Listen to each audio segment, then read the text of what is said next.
कल कौन से टॉपिक की है?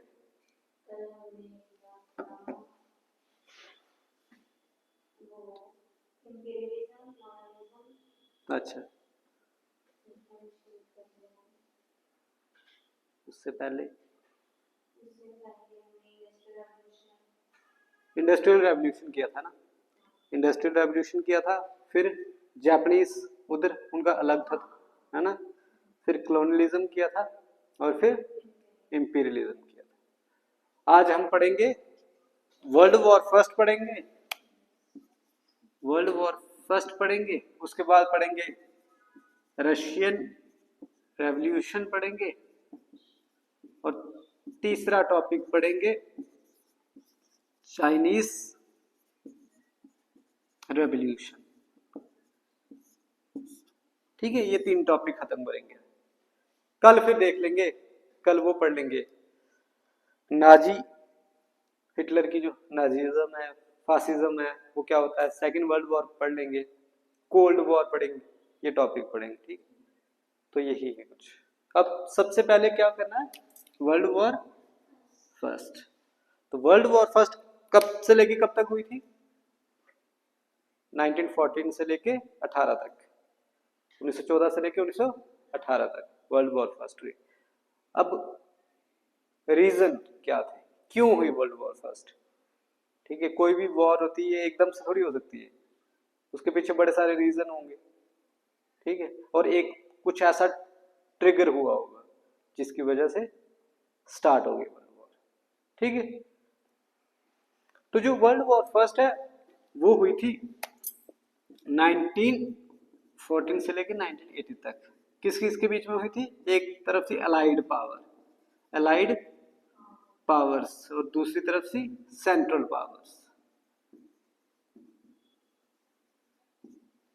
Allied versus central powers. Allied powers में सारे आ गए, यूएस आ गया, यूके आ गया, फ्रांस आ गया, रशिया आ गया, ठीक है, जापान आ गया। फर्स्ट वर्ल्ड वॉर में जापान अलाइड पावर की तरफ से था, लेकिन सेकेंड वर्ल्ड वॉर में उनकी तरफ से एक्सिस पावर की तरफ। सेंट्रल पावर में कौन आ गया? ऑस्ट्रिया, ऑस्ट्रिया हंगरी आ गया, उसके बाद जर्मनी आ गया, उसके बाद ओटोमन एम्पायर आ गया। ओटोमन एम्पायर मतलब टर्की। ठीक है, और भी बाकी छोटे मोटे देश हैं, बुल्गारिया वगैरह, उनको बोलते हैं बाल्कन कंट्रीज। वो किसकी साइड से, वो रहने दो। मेन आपको यही याद रखना है कि जो फर्स्ट वर्ल्ड वॉर है वो हुई थी allied powers versus central powers. ठीक है, अब रीजन क्यों हुई वर्ल्ड वॉर। एक तो वर्ल्ड वॉर को बोलते थे, इस वॉर को बोलते थे ग्रेट वॉर, या फिर ग्लोबल वॉर, या फिर war that ends all Wars. ये नाम दिए गए थे पहले। पहले ये नाम नहीं दिया गया था कि वर्ल्ड वॉर फर्स्ट। पहले लोग क्या बोलते थे? ग्रेट वॉर, या फिर Wars that ends all Wars. उनको लगता था कि इतनी बड़ी वॉर फ्यूचर में दोबारा कभी नहीं होगी, तो ये ऐसी एक वॉर होगी, इसके बाद कभी वॉर ही नहीं होगी। लेकिन हुआ क्या, 20 सालों बाद दोबारा से होगी सेकेंड वर्ल्ड वॉर। तो वर्ल्ड वॉर फर्स्ट में बोलते हैं कि कम से कम 1.2 करोड़ लोग मारे गए थे, बड़ा नुकसान होता, लेकिन फिर से दोबारा वॉर हुई। तो रीजन क्या है? रीजन क्या है? बड़े सारे रीजन है। जैसे फॉर एग्जांपल फर्स्ट रीजन क्या था? फर्स्ट रीजन था नेशनलिज्म। ठीक है, यूरोप में हर कंट्री में, हर कंट्री का अलग अलग नेशनलिज्म है। नेशनलिज्म एक नेगेटिव कंसेप्ट है और पैट्रियोटिज्म पॉजिटिव कंसेप्ट है।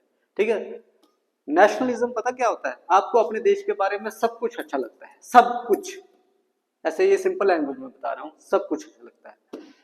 जो पैट्रियोटिज्म है, जो पैट्रियोट होते हैं लोग, जो देशभक्त, उनको क्या होता है कि उनको भी अपने देश के बारे में सब कुछ ठीक ठाक लगता है, लेकिन वो एंटी गवर्नमेंट होते हैं। गवर्नमेंट की हर पॉलिसी को वो क्रिटिसाइज करते हैं ताकि और सुधार हो सके, तो वो होता है पैट्रियोटिज्म। और नेशनलिज्म में चाहे गवर्नमेंट कुछ भी करे, बस हमें अंधे होके साथ देना है, तो वो होता है नेशनलिज्म। तो उस समय यूरोप में क्या था? नेशनलिज्म था। पहला रीजन ये आ गया वर्ल्ड वॉर का।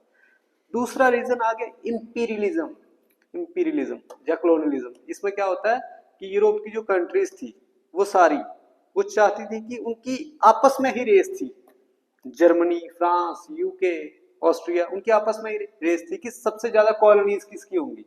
इंपीरियलिज्म तो यही होता है कि दूसरी कंट्रीज को कॉन्कर करना, कंट्रोल करना, तो उनमें आपस में यही रेस थी, मतलब कि किसके पास सबसे ज्यादा कॉलोनीज होंगी, जैसे अफ्रीका में, एशिया में, तो ये रेस थी, इसको बोलते हैं इंपीरियलिज्म। अब इंपीरियलिज्म आपको करना है तो उसके लिए क्या चाहिए, मिलिट्री चाहिए ना, स्ट्रॉन्ग। तो मिलिट्री स्पेंडिंग बहुत हुई, इन देशों ने बड़ी सारी मिलिट्री स्पेंडिंग की, तो तीसरा रीजन आ गया मिलिट्रिज्म। ठीक है, मिलिट्रिज्म या फिर आप बोल सकते हैं आर्म्स रेस। ठीक है, तो बड़ी सारी स्पेंडिंग हुई, ये आ गया थर्ड रीजन। फिर एक और बोल सकते हो म्यूचुअल जेलसी थी आपस में पावर्स की, कि power balance of power shift ना हो जाए, ये फोर्थ रीजन आ गया। फिफ्थ रीजन था अलायंस सिस्टम, सीक्रेट अलायंस बनती थी। ठीक है, जैसे फॉर एग्जांपल मैं बताता हूं आपको कि रशिया, फ्रांस और यूके में एक ट्रिपल अलायंस बनी थी जिसको बोलते हैं ट्रिपल एंटांटे, वो बनी थी। ऐसे ही ऑस्ट्रिया, हंगरी और इटली में एक अलायंस बनी थी, उसको बोलते थे ट्रिपल अलायंस, उसको ट्रिपल अलायंस बोलते थे, ऑस्ट्रिया, हंगरी और इटली वाली। और जो रशिया, फ्रांस और यूके वाली थी वो ट्रिपल एंटेंटे। इन अलायंस में होता क्या था कि एक दूसरे को ये बताया गया था कि जब भी आपकी वॉर होगी हम आपके साथ आ जाएंगे। ठीक, ये और इसके अलावा भी बड़े सारे रीजंस हैं, लेकिन सबसे खतरनाक चीज क्या हुई कि जो ट्रिगर हुआ, जिसने वर्ल्ड वॉर फर्स्ट को ट्रिगर किया, वो क्या हुआ कि ऑस्ट्रिया हंगरी, ऑस्ट्रिया का एक प्रिंस था आर्कड्यूक फ्रांज फर्डिनेंड और उसकी वाइफ सोफी, वो गए घूमने बोस्निया। बोस्निया अक्वायर कर लिया था किसने, ऑस्ट्रिया ने।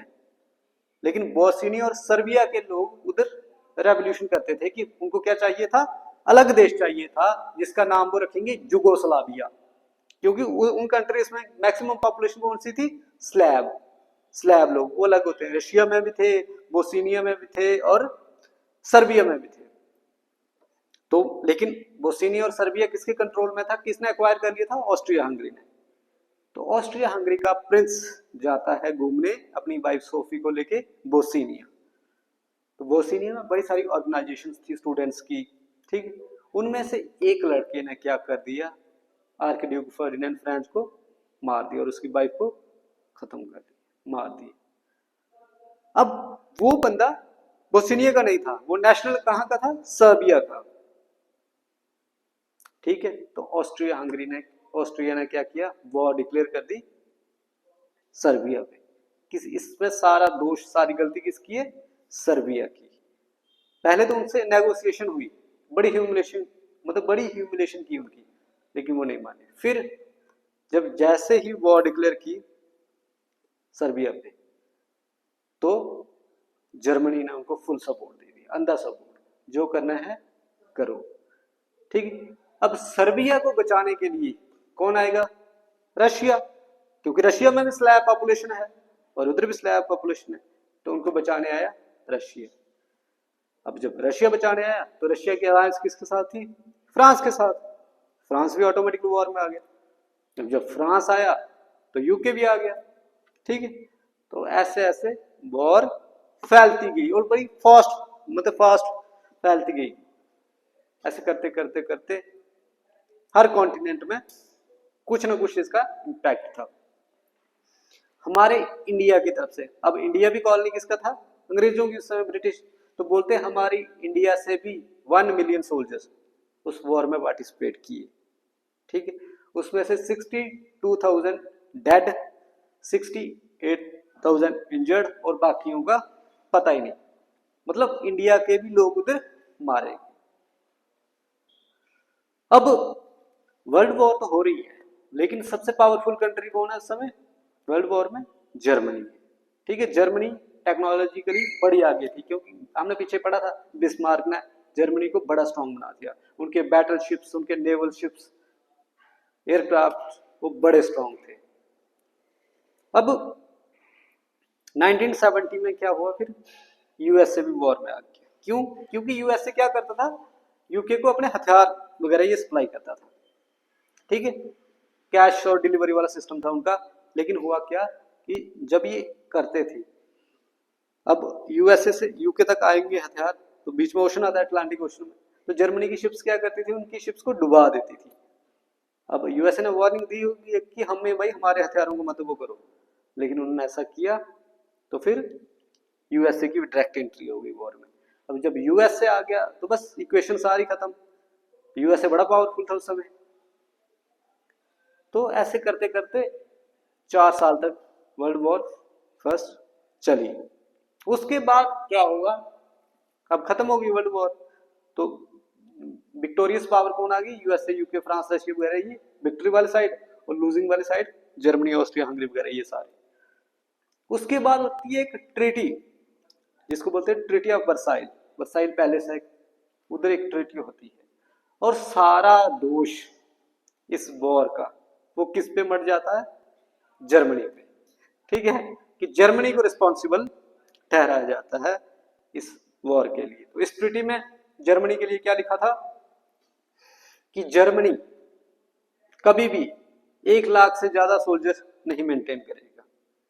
ठीक है, दूसरा जो वॉर हुई है उसकी रिप्रेशन पैसे देगा, और पैसे कितने थे, 32 बिलियन, इतना मतलब एक्स्ट्राऑर्डिनरी पैसे मांगे उनसे। ठीक है, और तीसरा क्लॉज था उस ट्रीटी में लिखा हुआ था कि वॉर गिल्ट, वॉर गिल्ट का मतलब ये हुआ कि वॉर हुई ही जर्मनी की वजह से। ये 3-4 क्लॉज थे इस वॉर में। ठीक है, एक तो जर्मनी के रिलेटेड ये ट्रीटी होगी कि जर्मनी को बिल्कुल डिसमेंटल कर दिया, उनकी कुछ टेरिटरी, बोलते हैं उनकी 13% टेरिटरी कुछ फ्रांस को दे दी गई, कुछ ऐसे ही बांट दी, मतलब विक्टोरियस पावर्स में। उसके बाद दूसरी आने वाली कंट्री कौन थी, ऑटोमन, तो टर्की।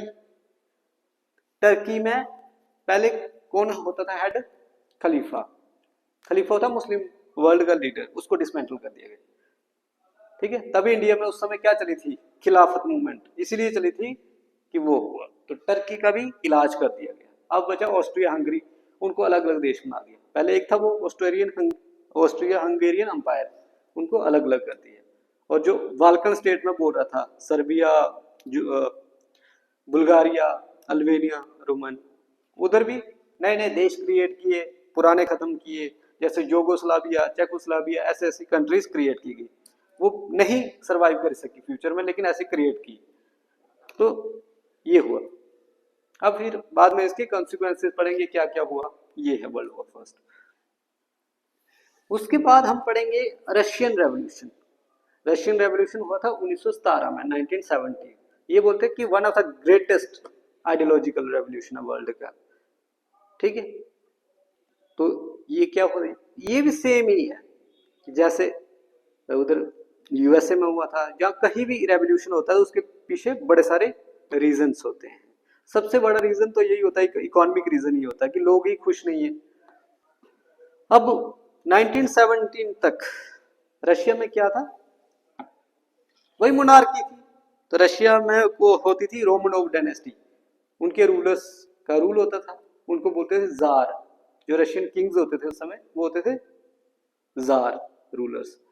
तो उन्होंने क्या किया था कि उस समय रशिया में ना फ्रीडम ऑफ प्रेस थी, ना लोगों को बोलने दिया जाता था, ना कॉन्स्टिट्यूशनल कोई मोनार्की थी, ना कोई इंडस्ट्री थी, कुछ भी नहीं था। ठीक है, और दूसरा क्या हुआ था 1905 में, जापान ने किसको हरा दिया था, रशिया को। तो एक रशिया में फिर रेवोल्यूशन हुआ कि जो हमारा भाई किंग है वो किस काम का है। ठीक है, ये तो ह्यूमिलेशन है, एशिया की इतनी सी छोटी सी पावर हरा के चली गई रशिया। ठीक है, उधर रेवोल्यूशन हुआ, बड़े सारे लोग, 1905 की बात कर रहा हूं मैं, गलियों में निकले, लेकिन उसमें से बड़े सारे जो बंदे थे उनको मार दिया गया, उसको बोलते हैं ब्लडी संडे। उस दिन राजा ने, किंग ने ऑर्डर दे दिया कि इनको मार दो, तो बड़े सारे लोग मार दिए गए। फिर छोटे छोटे रेवोल्यूशन होते रहते थे रशिया में, स्मॉल स्केल पे, कुछ ग्रुप्स बनने लगे। ठीक है, वर्कर, पीजेंट्स और मिलिट्री सोल्जर्स के ग्रुप्स बनने लगे। उन ग्रुप्स को ही बोलते हैं सोवियत्स। ठीक है, वो जो ग्रुप्स हैं उन्हीं को क्या बोलते हैं हम, सोवियत्स। था ना पहले USSR, union of Soviet socialist, ठीक है, रिपब्लिक्स, तो वही सोवियत ग्रुप भी होते हैं, वो बने कुछ ही ज्यादा इम्पैक्ट नहीं हुआ। फिर क्या हुआ कि रशिया में 1917 में रेवोल्यूशन हुए, दो रेवोल्यूशन हुए, एक बोलते हैं फेब्रुअरी रेवोल्यूशन और एक अक्टूबर रेवोल्यूशन हुए। अब रशिया में दो ग्रुप्स थे, एक थे मेनशेविक्स और एक थे वोल्शेविक्स।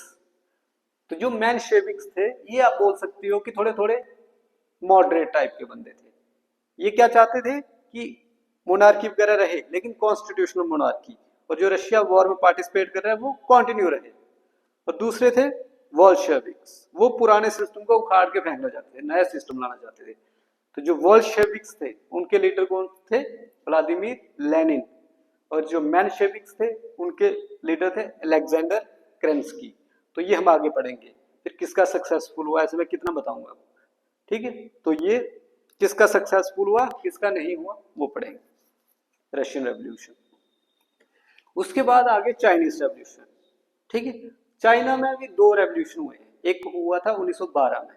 1912 में क्या हुआ कि पहले चाइना में भी मोनार्की थी, चिंग डायनेस्टी का रूल था। तो 1912 के आसपास वो मोनार्की खत्म की गई। तो उसको खत्म किया था डॉक्टर सन यात सेन ने। तो जो चाइनीज करेंसी है ना उसके ऊपर जो बंदा है वो है डॉक्टर सन यात सेन।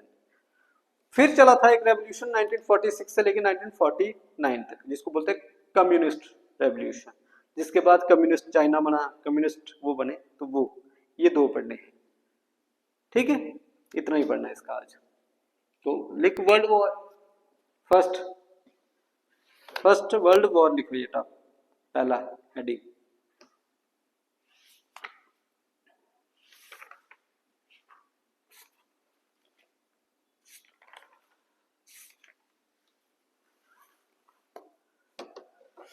लिखा? लिखो world war first, comma, also known as the first world war और the great war.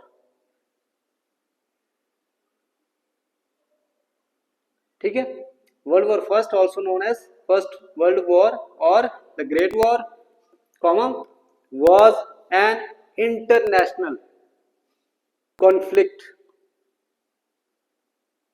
that engaged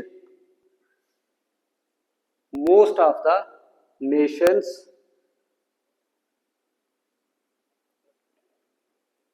of Europe, Russia and the United States, the Middle East and other regions from 1914 to 1980.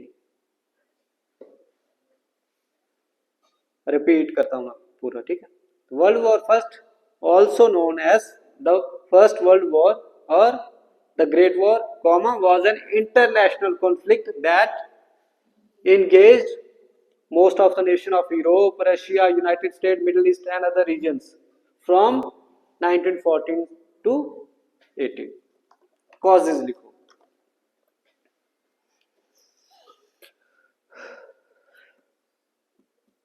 First causes आगे complex alliances,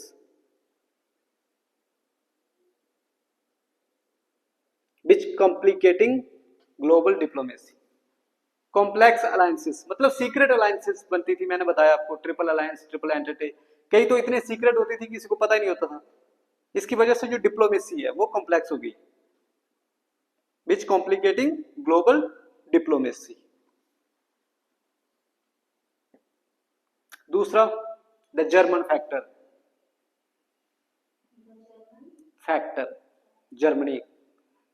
Germany का unconditional support था किसको? Austria Hungary को।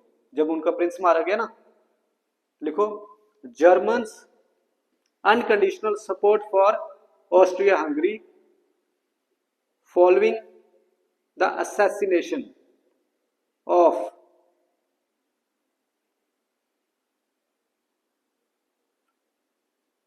Franz FRANZ, Franz Ferdinand FERDINAND। तो Germany ने unconditional support दिया Austria Hungary को कि जब उनका प्रिंस जो घूमने गया था बोस्निया, उसको और उसकी वाइफ को असैसिनेट कर दिया था एक 20 साल के लड़के ने। ठीक है, बंदे का क्या नाम था? French Ferdinand. ऐसे बोलते हैं आर्क ड्यूक फ्रेंच फर्डिनेंड, और उसकी वाइफ सोफी। ठीक है, तो क्या लिखवाया मैंने आपको? Germany's unconditional support for Austria Hungary following the assassination of French Ferdinand sought military and political dominance.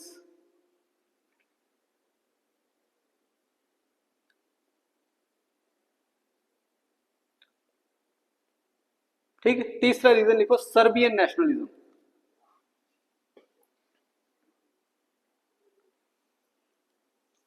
Serbian nationalism मैंने बता दिया, वो जिस लड़के ने मारा था वो सर्बियन नेशनल था। और सर्बिया में उस समय बड़ी सारी मूवमेंट्स चल रही थी स्मॉल स्केल की, स्टूडेंट्स की ऑर्गेनाइजेशन थी और बड़ी सारी, वो अलग होना चाहते थे इनसे, ऑस्ट्रिया हंगरी से। वो चाहते थे कि हमारा एक अलग देश हो। ठीक है, योगोस्लाविया, योगो का मतलब होता है साउथ। ठीक है, योगोस्लाविया स्लैब पॉपुलेशन थी।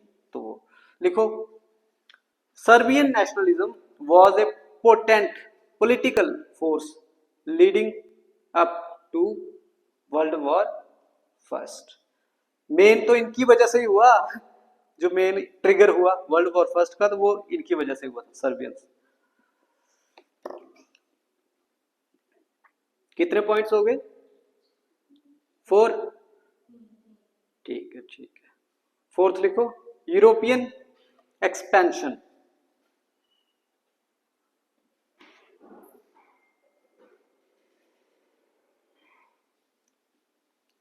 ये तो ये आप समझ जाओ। ऐसे यूरोपियन एक्सपेंशन मतलब एक्सपैंड करना चाहते हैं, इस पे लिखने की कोई जरूरत नहीं है। नेक्स्ट लिखो कॉलोनियल कंपटीशन। कॉलोनियल कंपटीशन क्या है कि फ्रांस, यूके, जर्मनी, इन सब की कॉलोनीज थी। ठीक है, तो इनमें आपस में कंपटीशन था कि अफ्रीका में सबसे ज्यादा कॉलोनीज किसकी होंगी, एशिया में किसकी, तो आपस में जेलसी थी और कंपटीशन था। ठीक है, देखो जर्मनी आइन, जर्मनी की नजर मतलब Germany eyeing British and France colonial possessions।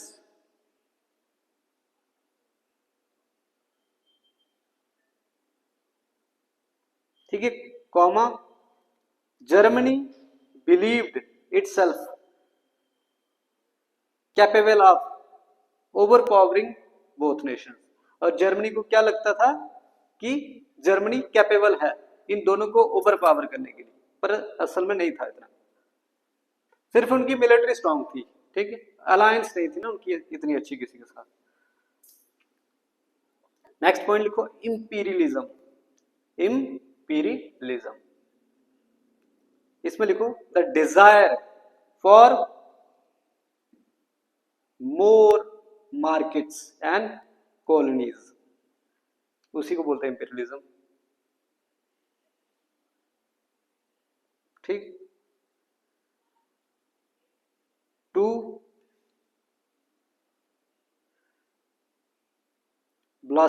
लिखो BOLSTER capitalism was a significant catalysis for the war।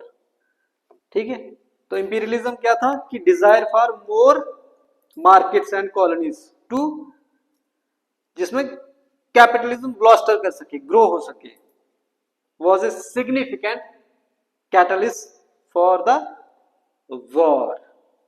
तो ये इतने सारे रीजन थे। आप एक्स्ट्रा लिख सकते हो, मिलिट्रिज्म लिख सकते हो, आर्म रेस लिख सकते हो। ठीक है, जर्मनी की यूनिफिकेशन जो हुई थी बिस्मार्क, वो भी रीजन ही है। पीछे भी जा सकता है बंदा, पर ये इतने बड़े होते हैं क्योंकि हमें जनरल आंसर लिखना है ना पेपर में, तो इसके लिए इतने बड़े। कॉन्सिक्वेंसेस लिखो, वॉर के बाद क्या हुआ, क्या कॉन्सिक्वेंसेस हुए। पहला कॉन्सिक्वेंसेस क्या होगा? फॉर्मेशन ऑफ न्यू, पहला क्या है? Formation of new states. ये आ गया पहला पॉइंट। लिखो several new countries emerged from the integration of old empires including the breakup of Austria Hungary. बड़ी सारी छोटी छोटी कंट्रीज इमर्ज हुई और ऑस्ट्रिया और हंगरी भी दोनों अलग अलग देश हो। Breakup of Austria and Hungary, आज दोनों अलग अलग है। ठीक, दूसरा पॉइंट लिखो, treaty of Versailles. World war first के बाद ट्रीटी हुई थी, इसको बोलते हैं ट्रीटी ऑफ वर्साइल। इसमें क्या हुआ, the treaty required Germany and other central powers to pay reparations, REPRATIONS, and undergoes demilitarization। तो इस ट्रीटी में क्या लिखा था कि एक तो जर्मनी क्या देगी, रेपरेशन देगी, पैसे देगी, और दूसरा डीमिलिटराइजेशन। ठीक है, कितने हो गए, 3। फोर्थ पॉइंट लिखो, लीग ऑफ नेशंस। कभी सुना है लीग ऑफ नेशंस क्या था? जैसे यूनाइटेड नेशन है, उससे पहले एक और ऑर्गेनाइजेशन बनी थी, लीग ऑफ नेशंस, कि वॉर हम रोकेंगे, फ्यूचर में कोई वॉर ना हो। लेकिन वॉर हो गई, सेकंड वर्ल्ड वॉर, तो उसको फिर डिसमेंटल कर दिया गया। ठीक, जैसे 1965 में किया था, क्या किया था ना कि पाकिस्तान वाले को भी वो नहीं करेंगे, उस तरह से। हाँ हाँ हाँ, शिमला एग्रीमेंट वगैरह, हाँ, लेकिन ये वर्ल्ड लेवल पे था, लीग ऑफ नेशन। ठीक,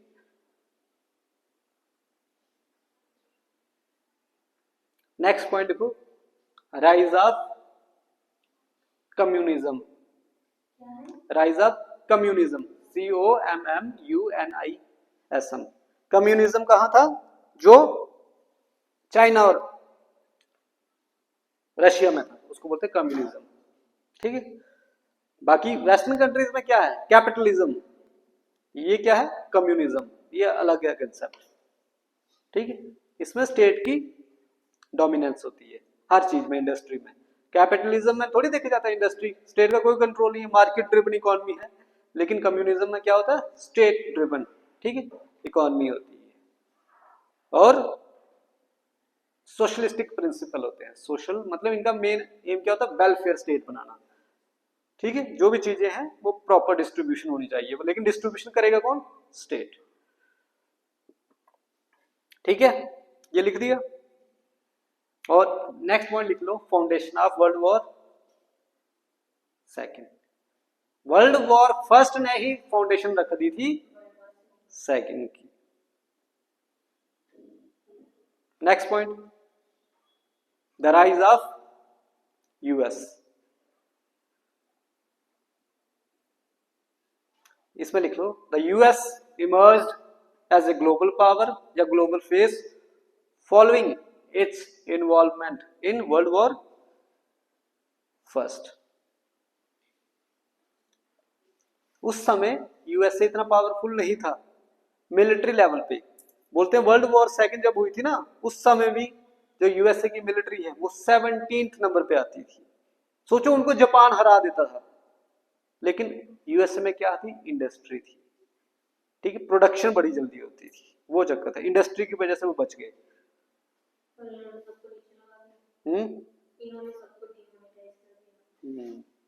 ठीक है, तो ये आगे कॉन्सिक्वेंसेस वर्ल्ड वॉर के, और बड़े सारे कॉन्सिक्वेंसेस हुए हैं, लोग मरे हैं, प्रॉपर्टी का लॉस हुआ है, बैन। ठीक है, अब लिखो treaty of Versailles. Next point, जो मैंने आपको पॉइंट्स लिखवाए ये बेसिक आंसर है, ये जनरल आंसर है। ऐसे नुकसान बड़े हुए, फायदे भी हुए। फायदा, अगर कोई एक फायदा बताना हो तो क्या हुआ, जब वर्ल्ड वॉर फर्स्ट चल रही थी, ठीक है, बंदे जो मैन थे वो सारे वॉर्स लड़ने के लिए चले गए। अब काम इंडस्ट्रीज में जो और कहीं जगह पे प्रोडक्शन होती थी जहाँ पर, वो किसने किया, वुमेन्स। तो वुमेन्स को आजादी मिल गई काम करने की, बच्चों को भी। ठीक है, बेशक उनके साथ ट्रीटमेंट अच्छे नहीं होते थे, उनको एक्सप्लॉइट किया जाता था, लेकिन वुमेन सेल्फ सफिशिएंट होगी, ठीक है। और बड़े सारे फायदे बोल सकते हो आप, ठीक। ट्रीटी ऑफ वर्साइल, लिखो treaty of Versailles was signed on June 28, 1919, 28 June 1919 in the palace of Versailles, VERSAILLES, ये था फ्रांस में। After 6 months of negotiation among the allies, notably Germany was not invited to participate in the negotiation. अब इस treaty से पहले 6 month तक क्या चली, नेगोशिएशन चल रही कि क्या करना है, क्या डिसाइड करना है। लेकिन मेन जो जिस कंट्री को बुलाना था उसको बुलाया, जर्मनी को बुलाया नहीं, जर्मनी पे सीधी सीधी थोप दी चीजें। तो इस ट्रीटी में क्या क्या है, वो 3-4 पॉइंट है, वो लिख लो आप। Terms of treaty, terms of treaty, पहली क्या टर्म है कि डिसआर्मामेंट।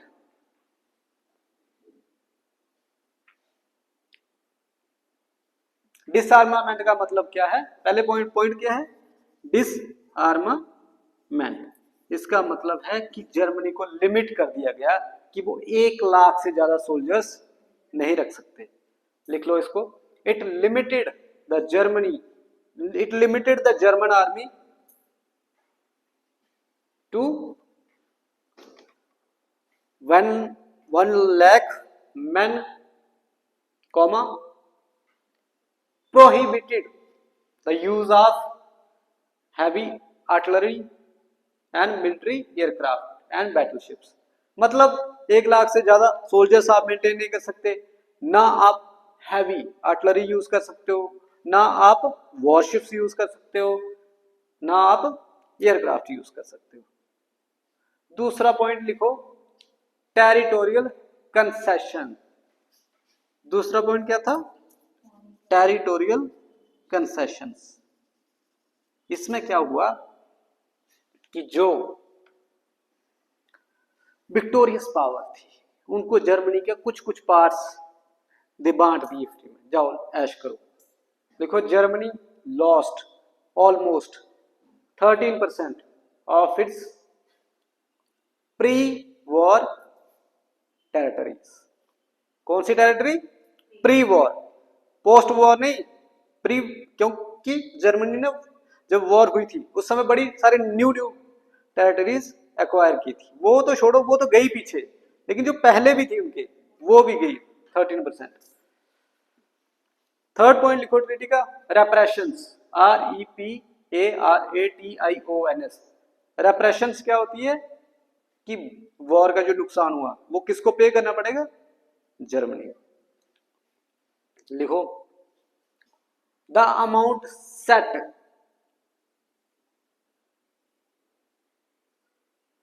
नहीं इसको पता, अपने शब्दों में लिख दे, 32 बिलियंस लिख दे। क्या लिखना है इसका, रेपरेशंस क्या है, 32 बिलियंस पाउंड, ठीक है, डॉलर नहीं पाउंड, ठीक। उसके बाद फोर्थ क्लॉज क्या थी ट्रीटी की, वॉर गिल्ट क्लॉज। ये सबसे गंदी चीज है इस ट्रीटी की, वॉर गिल्ट क्लॉज। इसमें ये था कि वॉर हुई ही किसकी वजह से है, जर्मनी की वजह से, ठीक। इसमें क्या लिखो आप, the war guilt clause places full blame for the war on Germany and Austria Hungary.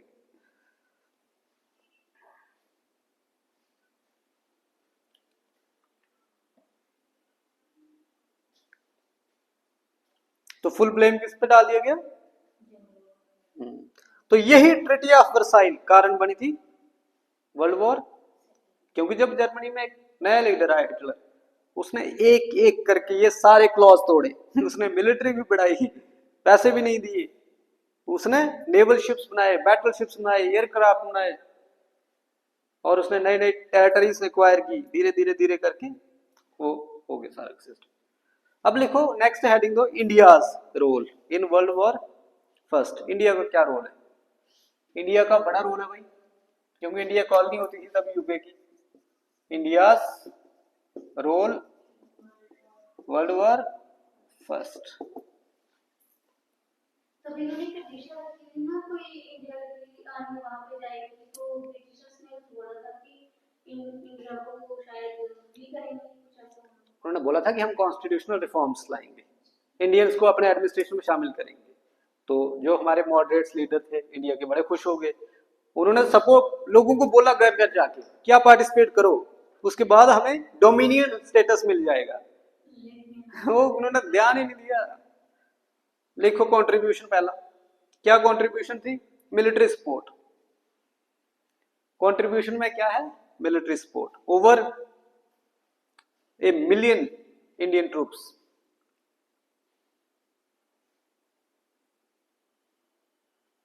served overseas under British command।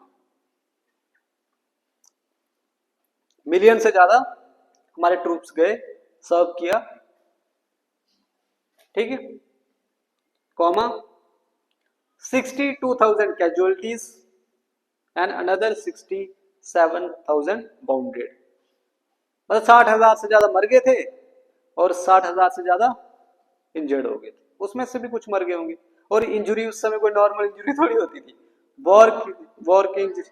हाँ, कईयों के हाथ नहीं रहे होंगे, कईयों के पांव नहीं रहे होंगे, कई अंधे हो गए होंगे, वो होती है वॉर की इंजरी। दूसरा आ गया फाइनेंशियल सपोर्ट। अब इंडिया ने फाइनेंशियल सपोर्ट भी किया। बोलते हैं उस समय इंडिया ने 100 मिलियन पाउंड्स गिफ्ट किए थे, ठीक है। लिखो India gifted around 100 million pounds to Britain to fund the war efforts. 100 million pounds बहुत ज्यादा रकम, बड़ी रकम होती है।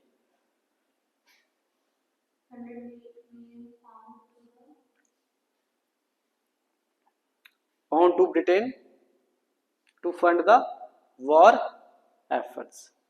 पाउंड पता ना, यूके की करेंसी है पाउंड, डॉलर से स्ट्रांग है पाउंड, ठीक है। लेकिन जितनी डॉलर की एक्सेप्टेंस है पूरी दुनिया में, इतनी उसकी नहीं है, इतनी वो चलती नहीं है।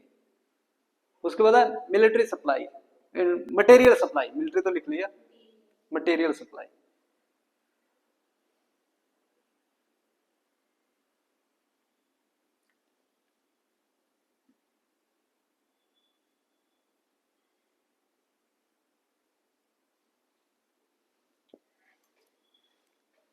The British sourced, SOURCED, sourced approximately 3.7 million tons of supplies and jute from India, including clothing, weaponry and vehicles.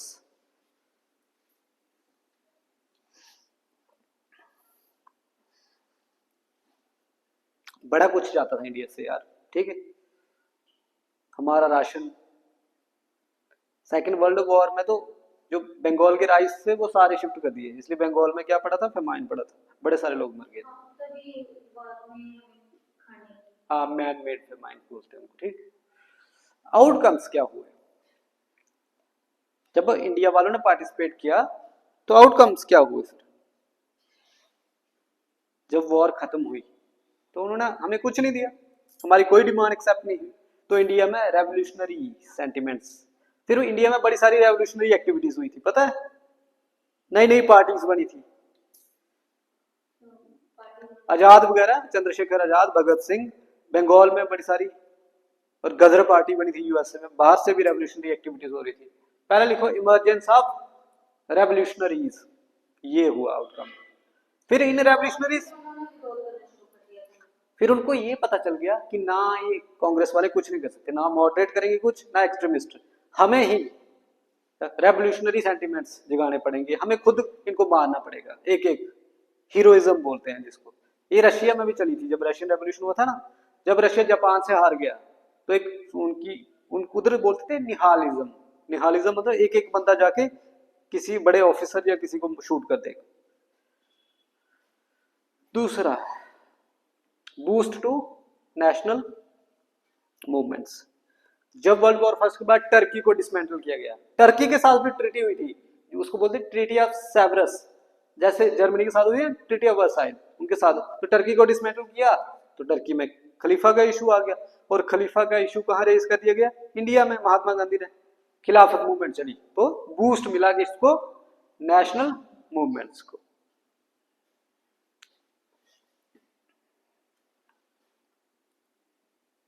Third point, attitudinal shift. Attitudinal shift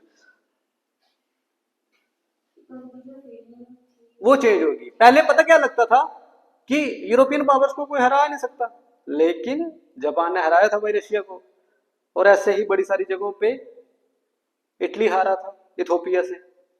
तो अब जो बोलते हैं ना यूरोपियन इनविंसिबिलिटी, वो नहीं रही, वो इनको हरा दिए गए, तो एटीट्यूडनल शिफ्ट हो गया। और नेक्स्ट पॉइंट लिखो, ग्लोबल डीकॉलोनाइजेशन। एक होती है कॉलोनाइजेशन, तो इससे क्या हुआ, डीकॉलोनाइजेशन वाला प्रोसेस शुरू हो गया। ये हुआ हमारा एक टॉपिक जिसको बोलते हैं वर्ल्ड वॉर फर्स्ट। ठीक है, इतना भी लिख दोगे एग्जाम में बहुत ज्यादा है, बाकी फैक्ट फुक्ट रटने की कोई जरूरत नहीं होती, फैक्ट पे क्वेश्चन थोड़ी आएगा, प्री में तो आनी नहीं वर्ल्ड हिस्ट्री कभी भी। नेक्स्ट टॉपिक लिखो आप, रशियन रेवोल्यूशन।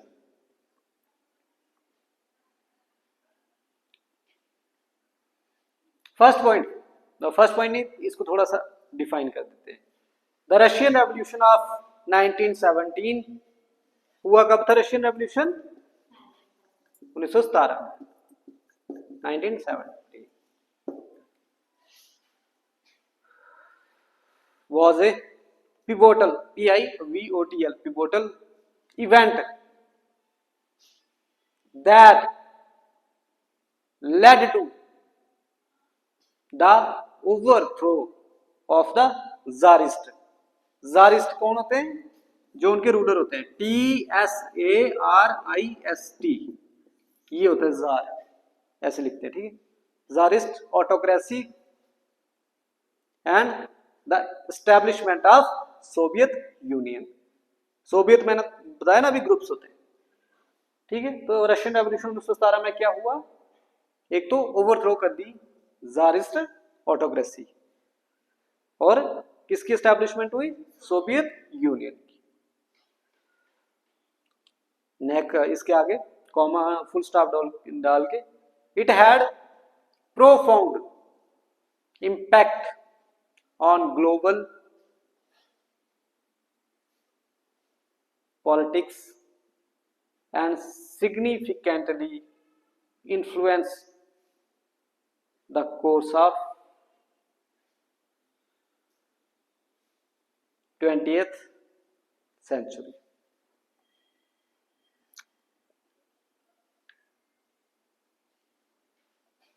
ठीक है, हमने भी रशियन रेवोल्यूशन से बड़े सारे कंसेप्ट लिए जो हमारे प्रेएम्बल में दिए गए। जस्टिस कैसा होना चाहिए, सोशल, इकोनॉमिक और पॉलिटिकल, तो वो रशियन रेवोल्यूशन से ही इंस्पायर्ड है। कॉजेज लिखो, क्यों हुआ, कारण क्या था?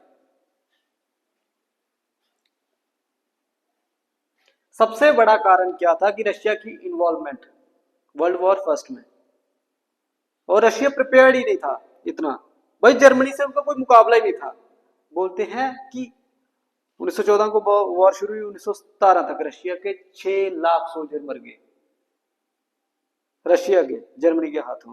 तो ये कितनी ह्यूमिलेशन थी रशियन लोगों के लिए, ठीक है। तो पहला रीजन क्या आ गया, Russian involvement in world war first.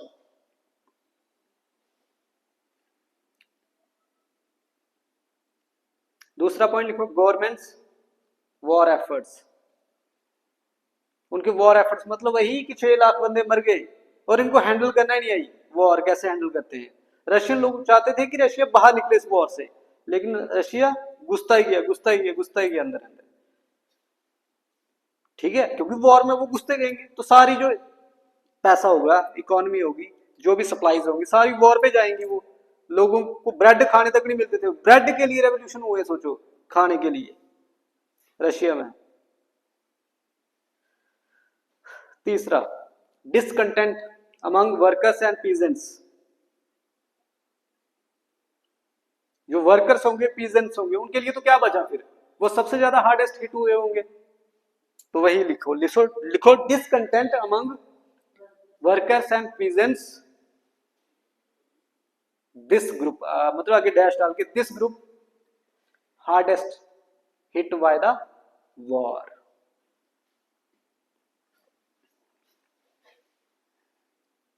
Next point लिखो, पुश फॉर पॉलिटिकल रिफॉर्म्स। अब लोग क्या चाहते थे कि पॉलिटिकल रिफॉर्म्स हो, राजा रूजा वाला सिस्टम खत्म हो, थोड़े राइट्स मिले लोगों को, फ्रीडम ऑफ प्रेस मिले, बोलने का अधिकार, एसोसिएशन बनाने का अधिकार थोड़ा।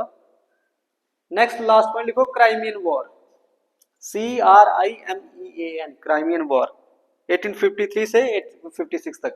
ये बड़ी 50 साल पहले की बात है क्राइमियन वॉर, पता है, लेकिन फिर भी इसका इंपैक्ट था, अभी तक लोगों के मन में थी बात। देखो, the Crimean war highlighted the backwardness of Tsarist Russia. Crimean war मैंने आपको बताया था ना, जिससे फायदा किसने लिया था, काउंट कैपुर ने, इटली की यूनिफिकेशन कराने के लिए। तो उससे ये पता चल गया था कि जो रशिया का रूलर है जार, मतलब रोमनोव फैमिली का जो रूलर है, वो कितना मतलब बैकवर्ड है, उसकी क्या प्रिपेयर्डनेस है, कुछ नहीं है। तो the Crimean war highlighted the backwardness of Russian tsarist, both comma डाल के, बोथ मिलिटरली एंड एडमिनिस्ट्रेटिवली। ना वो मिलिटरली स्ट्रॉन्ग है और ना ही एडमिनिस्ट्रेटिवली स्ट्रॉन्ग है। ये आगे कुछ कारण, ठीक है।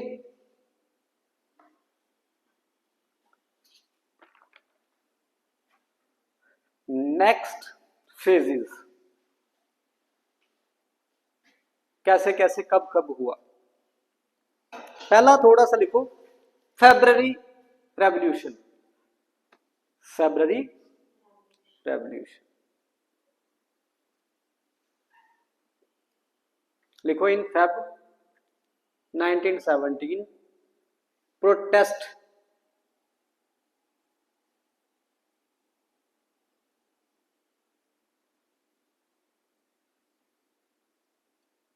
started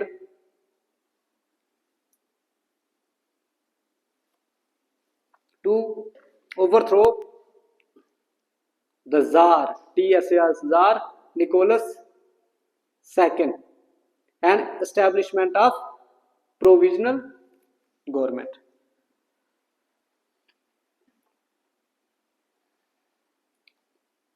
उन्नीस सौ 17 में प्रोटेस्ट हुए कि हमें ओवरथ्रो करना है जार निकोलस सेकंड को और एस्टैब्लिशमेंट करनी है प्रोविजनल गवर्नमेंट। लिखो, this revolution begin in Petrograd, Russia में जगह है पेट्रोग्राड,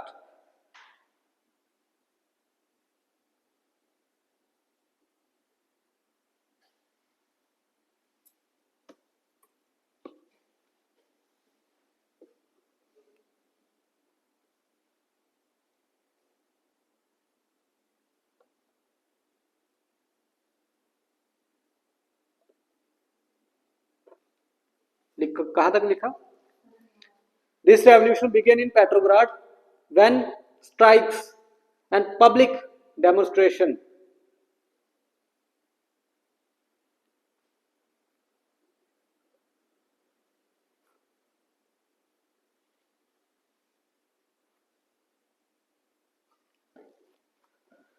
कहां तक लिखा, public demonstration started on international women's day. ये होता कब है इंटरनेशनल वुमेन्स डे? 8 मार्च को होता है। हम इसको बोल क्या रहे हैं फेब्रुअरी रेवोल्यूशन, लेकिन असल में ये हुआ कब था? मार्च में। ये कैलेंडर का इशू है कुछ। रशिया वाले दूसरा कैलेंडर यूज करते थे और ग्रीगोरियन कैलेंडर के हिसाब से कौन सा मंथ था? फेब्रुअरी। तो असल में रेवोल्यूशन हुआ था 8 मार्च को, ये जिस दिन वुमेन्स डे होता है, लेकिन बोलते क्या है इसको? February revolution. Women's day initiated a series of events that led to the abdication of tsar Nicholas II। तो रेवोल्यूशन में बड़ी सारी चीजें हुई, वो लिखने की पढ़ने की कोई जरूरत नहीं है। एब्डिकेशन, ABDICATION, उसने अपना थ्रोन छोड़ दिया, सिंहासन छोड़ दिया। Abdication of tsar Nicholas II। Next point लिखो, द डूमा। डूमा क्या है? पार्लियामेंट है। जैसे आज हमारी पार्लियामेंट है ना, हम पार्लियामेंट बोलते हैं, रशिया में क्या बोलते हैं? डूमा। डूमा बनाई गई फिर लिखो, the Duma comma Russian parliament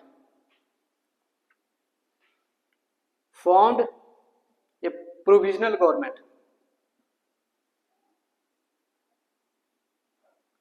that struggled to maintain order as the war continued and internal conflict escalated।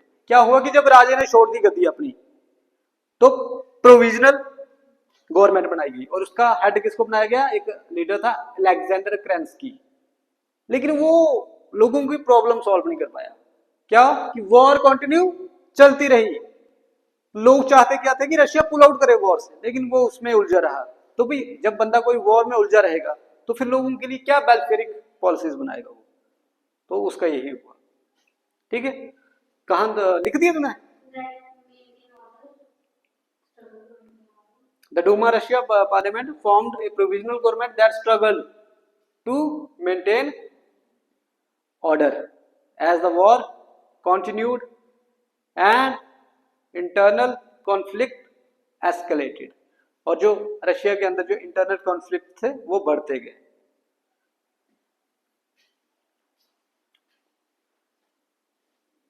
Second point लिख लो, इन effectiveness of provisional government.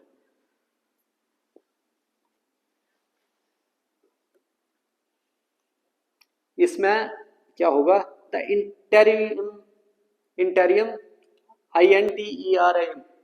Government failed to effectively address Russian problems, comma, opening the way for Bolshevik revolution led by Stalin। Bolshevik revolution led by Vladimir Lenin. जो पहला revolution हुआ था ना, February revolution, वो lead किया था मेंशेविक्स ने। वो मैंने बताया था स्टार्टिंग में कि जो मॉडरेट्स लीडर थे, उनका हेड कौन था? वही अलेक्जेंडर केरेंस्की। लेकिन जब ये फेल हो गए तो नेक्स्ट रेवोल्यूशन जो होता है उसको बोलते हैं बोल्शेविक रेवोल्यूशन। जो बोल्शेविक्स हैं उन्होंने इसको लीड किया और उनका हेड कौन था? Vladimir Lenin. लिख दिए थे तक, लेनिन तक। नेक्स्ट लिखो, October revolution. In October 1917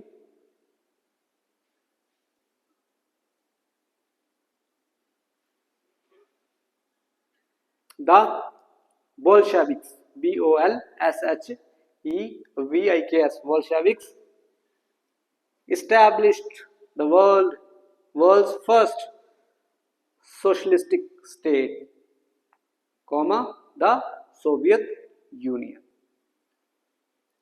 socialistic state, दुनिया की पहली सोशलिस्ट स्टेट कौन सी थी? रशिया। वही सोवियत यूनियन। ठीक है, इससे पहले हमने जो भी पढ़ा वो क्या थी? कैपिटलिस्टिक। हम यूरोप वगैरह पढ़ रहे हैं। इंडिया भी देखो आजादी के बाद ज्यादातर कौन से प्रिंसिपल थे? सोशलिस्टिक प्रिंसिपल 1991 तक, जब तक एलपीजी रिफॉर्म्स नहीं हुए थे। ठीक है,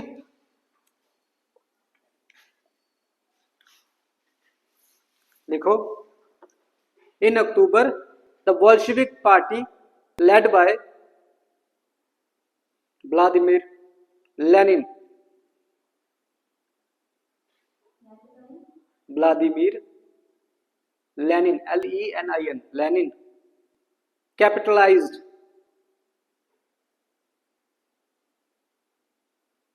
on the widespread discontent with the provisional government.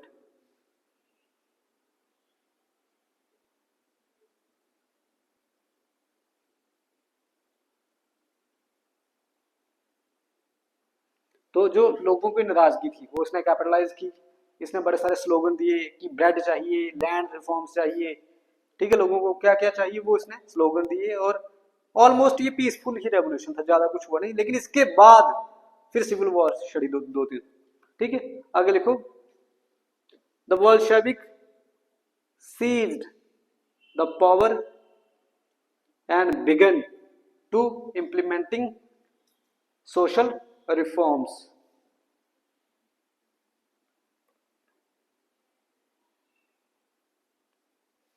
ठीक है, तो पावर इन्होंने ले ली अपने हाथों में और नए नए रिफॉर्म्स करने लगे।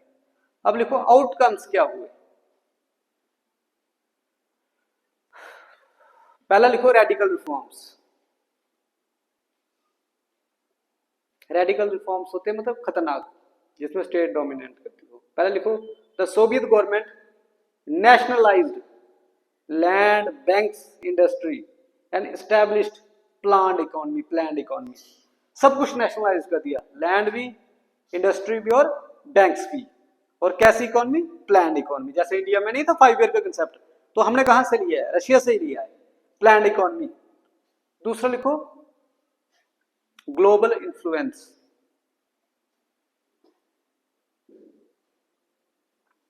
The Soviet union become a global super power. The Soviet union become global super power and led to the socialist movement. तो कहीं अगर एक कंट्री में किसी चीज से कोई फायदा हो तो वो दूसरे भी एक्वायर करते हैं। तो जैसे पूरी दुनिया में जब यूएसए वगैरह यूरोप में कैपिटलिस्ट मूवमेंट सक्सेसफुल हुई, इंडस्ट्रियलाइजेशन, तो लोगों ने कॉपी किया उसको, ऐसे इनको भी करेंगे, तो वैसा ही हुआ। तीसरा पॉइंट लिख लो, ग्लोबल इंस्पिरेशन। इसका मतलब वही जो मैंने अभी बताया।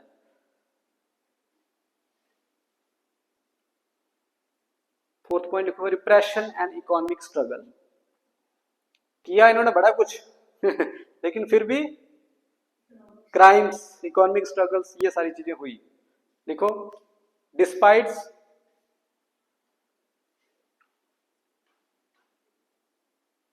Its influence the Soviet union was also known for its human rights abuses and its economy struggled compared to capitalist.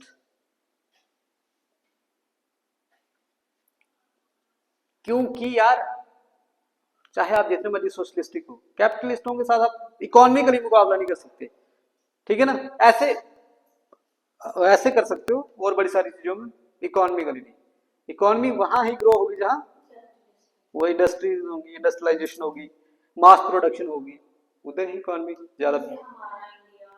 हमारा मिक्स है थोड़ा थोड़ा, अभी हम इंडस्ट्रियलाइजेशन की तरफ जा रहे हैं। ठीक है, तभी तो ग्रो कर रहा है इंडिया, तो वो बड़ी जरूरी है। ऐसे बड़ा मुश्किल है किसी भी कंट्री के लिए। बिल्कुल आप अगर आइसोलेटेड रहोगे तो आइसोलेटेड ही रहोगे। कॉन्सिक्वेंसेस लिखोगे, कॉन्सिक्वेंसेस क्या होगा?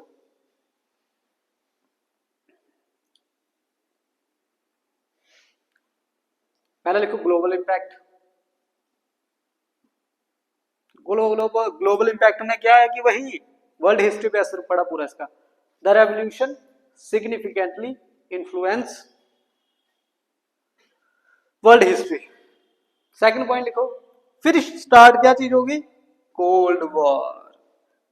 वो कोल्ड वॉर फिर शुरू होगी। एक तरफ सुपर पावर कौन है, यूएसए, और वो किसको लीड कर रहे हैं, कैपिटलिस्ट को।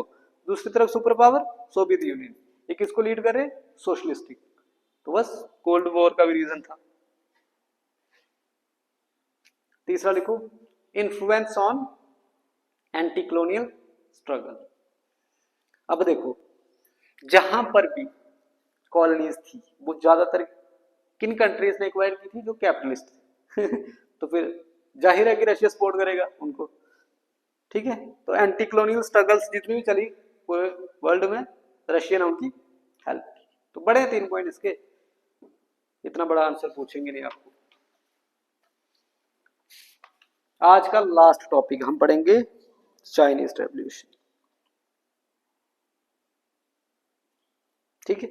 ये मैं पढ़ाते पढ़ाते एक्सप्लेन कर दूंगा चाइनीज रेवोल्यूशन क्या था। लिखो,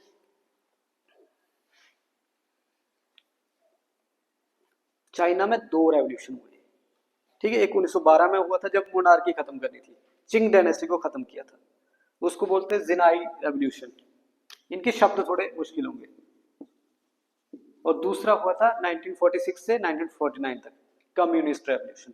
पेपर में वही पूछते कम्युनिस्ट, लेकिन हम पढ़ लेते हैं थोड़ा सा कि जिनाई रेवोल्यूशन क्या था और कम्युनिस्ट क्या था, ठीक है। और कैसे एक चाइना के 2 चाइना बने, पता है 2 चाइना है। एक जो ताइवान है वो रिपब्लिक ऑफ चाइना है, वो कैसे बना, और जो ऊपर वाला है वो कम्युनिस्ट चाइना है। असल में ताइवान बोलता है कि असली चाइना हम हैं, लेकिन ऊपर वाले क्या बोलते हैं कि ताइवान हमारा ही पार्ट है, 1 चाइना है कितने चाइना, 2।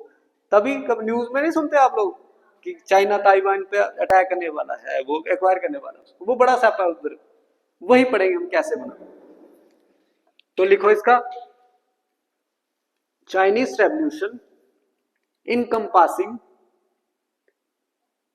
चाइनीज रेवोल्यूशन कॉमा डाल के फिर लिखो ENCOMPASSING, the Xinhai XINHAI, Xinhai revolution of 1911 and the Chinese Communist COMMUNIST, Communist Revolution culminating in 1949। culminating खत्म कब हुआ, CULMINATING in 1949। फिर डालो comma, fundamentally reshaped the political, social and economic dynamics of China।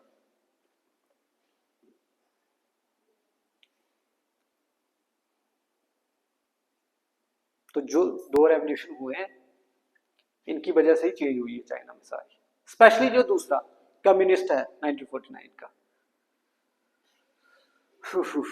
पहला लिखो फिर heading, the Xinhai revolution of 1911।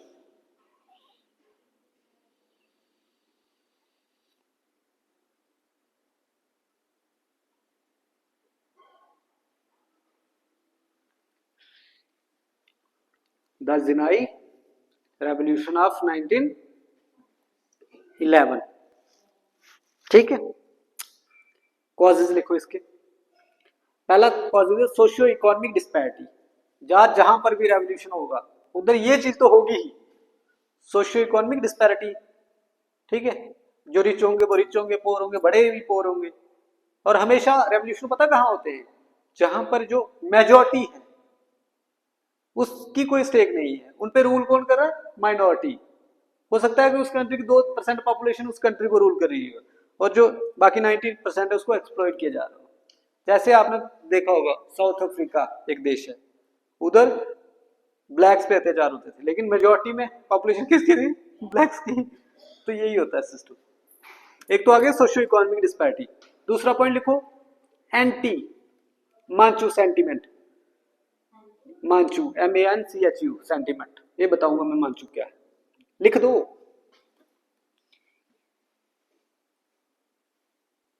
देखो China में सबसे ज्यादा लोग कौन से, हान चाइनीज, ठीक है, लेकिन उन पे रूल कौन करते थे?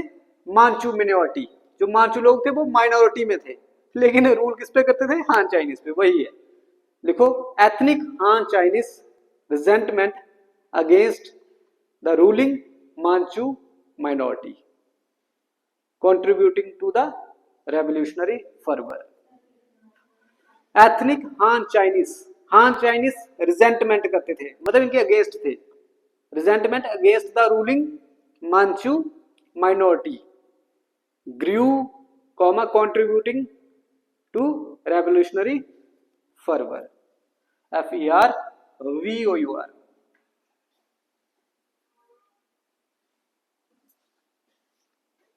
चल के पता मांचू कौन थे माइनॉरिटी में लेकिन रूल करते थे किस पे? हान चाइनीज पे। Second point, influence of doctor Sun Yat Sen. Doctor नहीं लिखना, कोई नहीं, सन फिर डैश याद फिर डैश सेन, इसका इन्फ्लुएंस मतलब ये बाहर से पढ़ के आया था, तो ये बात करता है डेमोक्रेसी की, है नहीं चाइना में डेमोक्रेसी, लेकिन उस समय इसने कोशिश की। Influence of sun Yat Sen का आगे क्या है कि as a revolutionary leader Sun Yat Sen propagated the principle of nationalism, democracy and people's livelihood.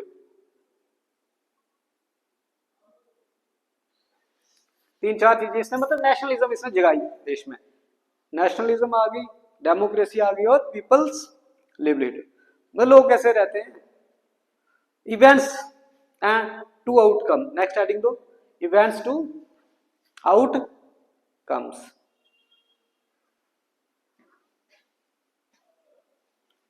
पहला लिखो बुचांग अपराइजिंग, बुचांग जगह है WUCHANG, WUCHANG, Wuchang revolution, uprising मतलब 1911 में। The revolutions officially begin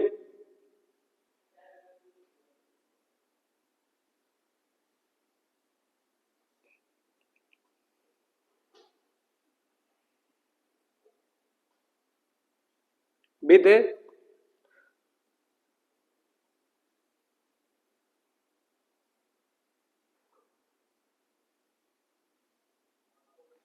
military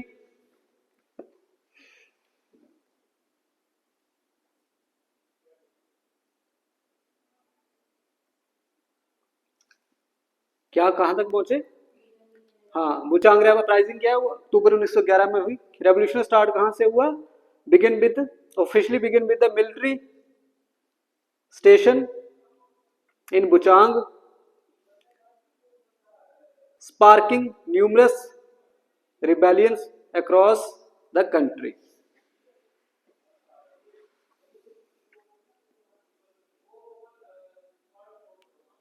दूसरा पॉइंट लिखो, establishment of republic of China, January 1912।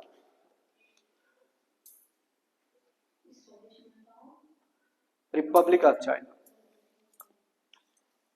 लिखो, the successful revolution led to the fall of Qing dynasty. Qing को लिखते QING, pronounce कैसे करते? चिंग।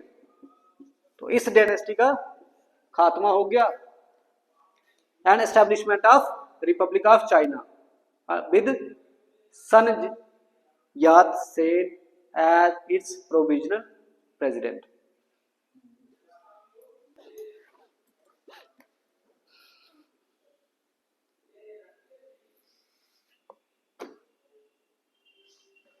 ठीक है, ये अब सोचो चाइना रिपब्लिक हो गया, मोनार्की खत्म हो गई 1912 में। अब चाइना में है दो पार्टियां, एक है KMT, उसको बोलते हैं कौमितांग पार्टी है चाइना की, जिसको हेड करता है चियांग काई शेक, और दूसरी 1920-25 में एक बनती है communist party of China CPC, उसका लीडर कौन है? माओ जेडोंग। एक का हेड कौन है? माओ जेडोंग, एक का है चियांग काई शेक। मतलब तू ऐसे याद रख, एक है KMT कौमितांग पार्टी और एक है कम्युनिस्ट पार्टी। अब स्टार्टिंग से डोमिनेंस किसकी है? केएमटी की। फिर क्या होता है? जापानीज अटैक होते हैं और जापान ने चाइना को बुरी तरह से हराया। वो मंचूरिया वाला एरिया था चाइना का, वो लूट लिया। जापान के सोल्जर इतने ब्रूटल थे कि मतलब वो रात को कंपटीशन करते थे कि आज कितनी लड़कियों को रेप करके आए हम, कितनी लड़कियों को मार के आए, कितनी बुरी तरह से मारा है चाइनीज को। तो ये चीजें हुई और चाइना का बुरा हाल कर दिया जापान ने। फिर दोनों ये कुछ समय के लिए दोनों आपस में एक साथ मिल गए। फिर क्या हुआ? 1945 में जापान ने सरेंडर कर दिया और जो एरिया जीता हुआ था फिर उनको देना पड़ा वापस चाइना को, क्योंकि जापान हार गया। यूएसए ने जब एटम बम गिराया जापान पे तो जापान हार गया, उसको वो एरिया छोड़ना पड़ा। अब केएमटी ने क्या किया, जो उसका लीडर था चियांग काई शेक, उसने जो कम्युनिस्ट पार्टी के लीडर थे, बड़े सारे लीडर्स थे, उनको मारना शुरू कर दिया, प्रोसिक्यूट करना शुरू कर दिया। अब वो लोग कहाँ जाने लगे? गाँव में बचने के लिए। अब जो गाँव में जाने लगे तो उधर देखा उन्होंने कि जो विलेजेस हैं, गाँव हैं, उधर किसका डोमिनेंस है? लैंडलॉर्ड्स का। और जो पीजेंट्स हैं उनकी कंडीशन बड़ी खराब है। तो माओ जेडोंग ने इस चीज का फायदा उठाया। उसने बड़े सारे पीजेंट्स को इकट्ठा किया और एक रेवोल्यूशन खड़ा कर दिया कि जो जो भी लैंडलॉर्ड्स जिसके पास बड़ी सारी जमीनें उनको मारना शुरू कर दी, काटना शुरू कर दिया। अब धीरे धीरे लैंड किसानों में बांटना शुरू कर दी। अब ये चीज उसकी बड़ी पॉपुलर हो गई हर जगह, ठीक है। ऐसे करते करते वो बड़ा फेमस हो गया। अब दोनों में केएमटी और कम्युनिस्ट पार्टी ऑफ चाइना में लड़ाई छिड़ गई और इसमें जीत किसकी हुई? माओ जेडोंग की पार्टी, कम्युनिस्ट पार्टी की। क्योंकि सपोर्ट अब किसका? लोगों का। क्योंकि मेजॉरिटी में तो वही लोग होंगे ना जिनके पास कुछ नहीं है बाकी तो मार दिए उन्होंने गुरिल्ला वॉरफेयर में, वो जीत गए और उन्होंने बना दी कंट्री कम्युनिस्ट कंट्री। जो भी है कम्युनिस्ट, क्या बोलते हैं उसे, कंट्री का नाम क्या है, मुझे कंट्री का नाम ही भूल गया। People Republic of China. क्या बोलते हैं चाइना को? चाइना का असली नाम क्या है? People Republic of China. वो किसने बनाया? माओ जेडोंग ने बनाया। लेकिन जो केएमटी हार गई, उसका लीडर था चियांग काई शेक, जो था वो भाग गया। कहां पर? ताइवान। ताइवान आइलैंड है, पता नहीं, फार्मोसा बोलते हैं उसको। उसने कंट्री का क्या नाम दिया? Republic of China. ऊपर वाली कंट्री जो बड़ा चाइना है आज का, वो क्या है? People Republic of China. और जो ताइवान है वो क्या है? वो रिपब्लिक ऑफ चाइना। रिपब्लिक का मतलब है, एक दिन बताया था मैंने आपको, रिपब्लिक क्या होता है कि उस कंट्री का हेड जो है वो इलेक्टेड है और उसके पास अपना कॉन्स्टिट्यूशन है। अब तब से लेके आज तक यही डिबेट है कि असली चाइना कौन सा है आज तक असली चाइना केएमटी वाले लीडर का था या उसका माओ जेडोंग का लीडर, ठीक है। तो लेकिन बड़ा एरिया उसके पास है तो ऑटोमेटिकली वही है, ठीक है। अब माओ जेडोंग ने बना दिया चाइना और उसने फिर इतना बुरा हाल किया चाइना में, उसने एक कल्चरल मूवमेंट चलाई चाइना में कि जो भी बंदे रिलीजन को फॉलो करेंगे, जब पब्लिकली रिलीजन स्प्रेड करेंगे, जब कुछ भी करेंगे, उनको मार दिया जाएगा। तो 10-15 साल तक उसने हजारों लाखों लोगों को मारा जो रिलीजन को सामने प्रैक्टिस करते थे या पब्लिकली। क्योंकि चाइना में 3-4 रिलीजन थे, एक था बुद्धिज्म, एक था टाओइज्म, एक था माओइज्म और एक था कन्फ्यूजिज्म। सारे उसने खत्म कर दिए और वो तब तक चलता रहा जब तक वो मरा नहीं। 78 में मरा था वो, जाके सोचो। फिर लोगों को आजादी मिली थी। तभी बोलते ना चाइना अथीस्ट कंट्री। अथीस्ट नहीं है, वो बनाई गई है। अब भी चाइना में उन्हीं लोगों को अलाउड है रिलीजन परफॉर्म करना जिस रिलीजन को स्टेट मानती है कि रिलीजन है, ये स्टेट की परमिशन। और जब वो रिलीजन पूजा करने भी जाते हैं, वो किसका प्रचार करते हैं? Communist party of China. जो भी उनके खिलाफ जाएगा वो ज्यादा दूसरे दिन दिखेगा नहीं, जा खत्म। ये इतनी बड़ी फ्रीडम नहीं है कुछ भी, मतलब आप सोच भी नहीं सकते लिबर्टी शिबर्टी क्या होती है उधर, उन लोगों को पता ही नहीं है, ठीक है। तो नेक्स्ट लिखो, चाइनीज कम्युनिस्ट रेवोल्यूशन 1946 से लेके 1949 तक चला था।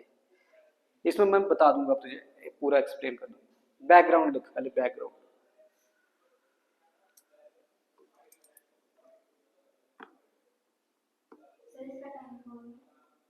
1946 से लेके 1949 तक।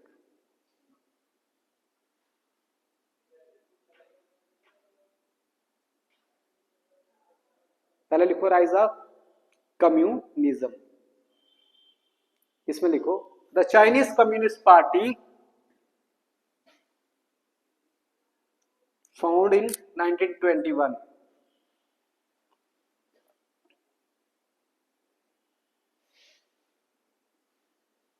gained support from the peasants, disillusioned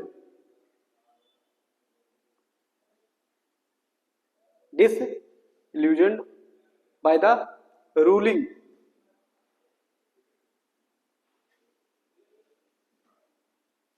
KMT, मतलब जो पहले पार्टी रूल करती थी उसको बोलते KMT, उसको बोलते कौमितांग, KUOMINTANGS, कौमितांग। तो KMT लिखना याद है, मतलब ऐसे याद रखना इनको। KMT फेलियर टू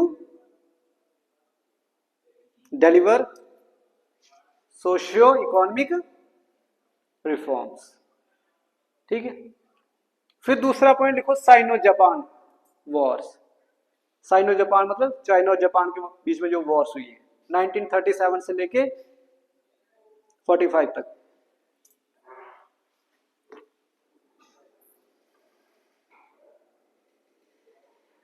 लिखो the communist party of China active resistance against Japanese aggression during the war gained the widespread popularity। जब जापान ने अटैक किया था इन पे तो सबसे ज्यादा रेजिस्टेंस उनको किसने दिया था? कम्युनिस्ट पार्टी ऑफ चाइना ने, जो उसने बनाई थी माओ जेडुंग ने। उससे क्या हुआ? पॉपुलैरिटी बढ़ी। तीसरा पॉइंट लिखो सिविल वॉर चली थी चाइना में 1949 से लेके 1946 से लेके 9 तक। किस किस के बीच में? दो के बीच में, एक कम्युनिस्ट पार्टी और KMT के बीच में। देखो the ideological conflict between, short में लिखवाऊंगा मैं, CCP मतलब कम्युनिस्ट पार्टी वो चाइना की, CPC मतलब communist party of China and KMT Kuomintang party culminated in Chinese civil war, further fueling the communist revolution। ठीक है, नेक्स्ट लिखो हेडिंग आउटकम्स क्या हुए इसकी।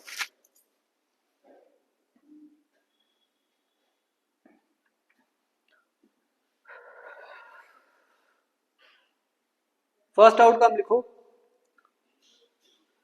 Chinese civil war 1946 to 1949। इसमें क्या हुआ? द वॉर बिटवीन CPC वही communist party of China and KMT resumed after world war second. जब जापान का सरेंडर हो गया तो इन दोनों पार्टियों के बीच में वॉर छिड़ गई। The communist under the leadership of Mao Zedong, the communist under the leadership of Mao, MAO, Zedong,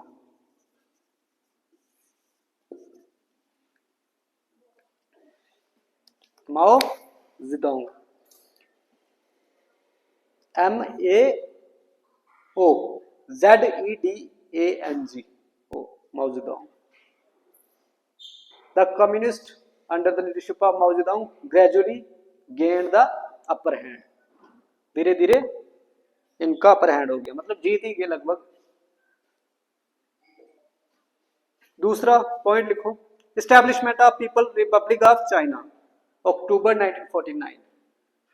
establishment of people Republic of China following the victory of communist party of China, communist party established the People Republic of China।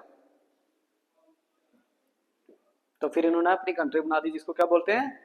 People Republic of China, comma making the successful culmination of communist revolution.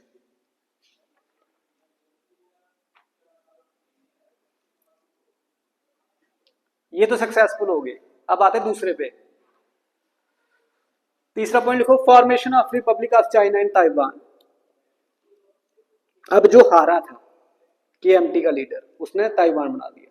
देखो, दिसंबर 1949, following following their defeat, the KMT retreated, retreated to Taiwan under the leadership of Chiang Kai-shek। क्या spelling है? CHIANG, फिर dash काई, फिर dash SEIK। KMT का leader ये था, ये चला गया ताइवान।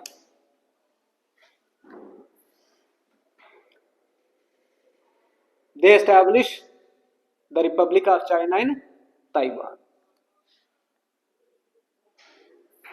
तो इसने कौन सी कंट्री बना दी? Republic of China in Taiwan, maintaining it as an alternate Chinese government independent from the People Republic of China। तो इस कहां तक पहुंचे? Maintaining it as an alternate Chinese government independent from People Republic of China।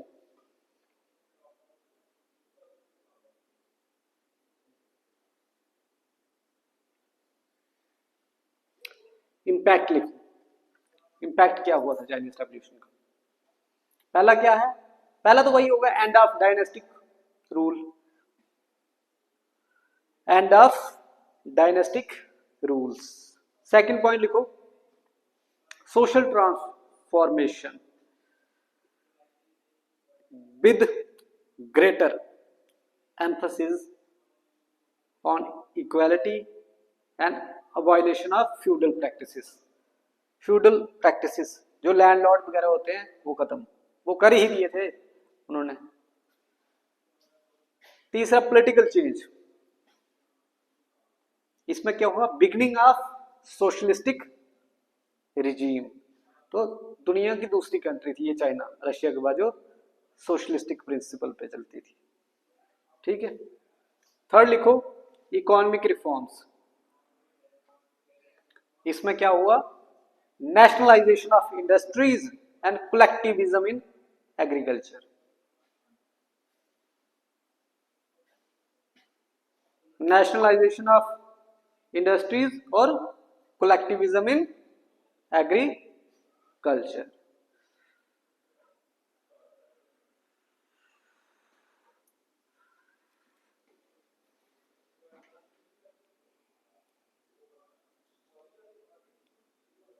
Foreign relation, last line, last point.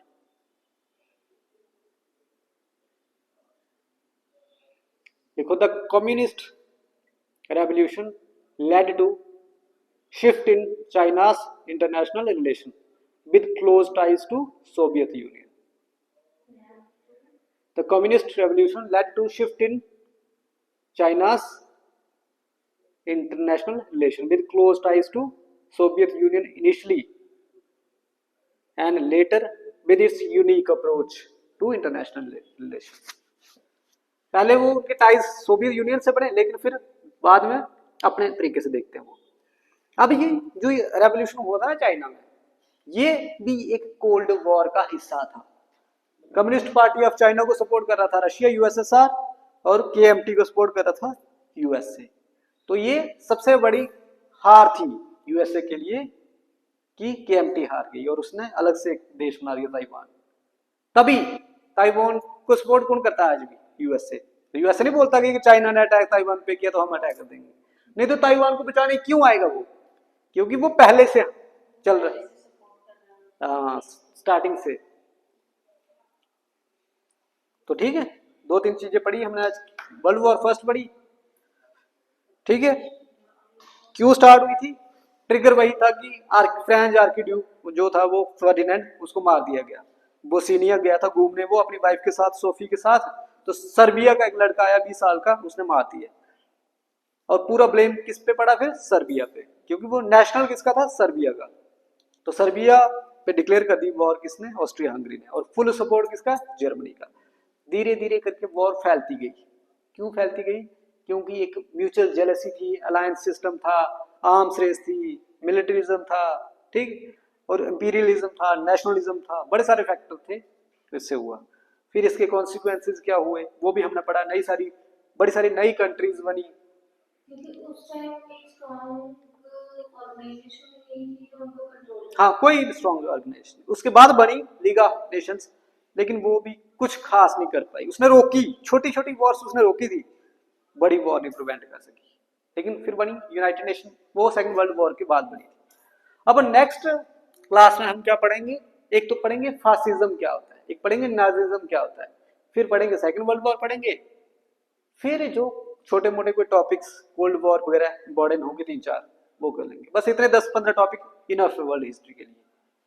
क्योंकि अगर कुछ भी आया आपको तो अब आप लिख सकते हो ना, इतने सारे टॉपिक्स आपको आ गए,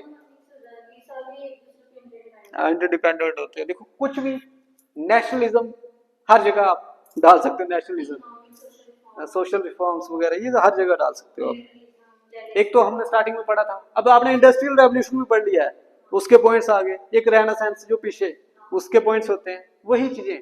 फिर एक थिंकर्स, उनके आइडियाज होते हैं। कोई भी रेवोल्यूशन होगा वो थिंकर्स पक्का होगा पीछे में। जैसे रशिया में बड़े सारे थिंकर्स हैं, लियो टॉल्स्टॉय, रुस्किन, ठीक है। तो ये है। हेलो क्लास, ठीक है फिर, बाय। ठीक है, ठीक है फिर।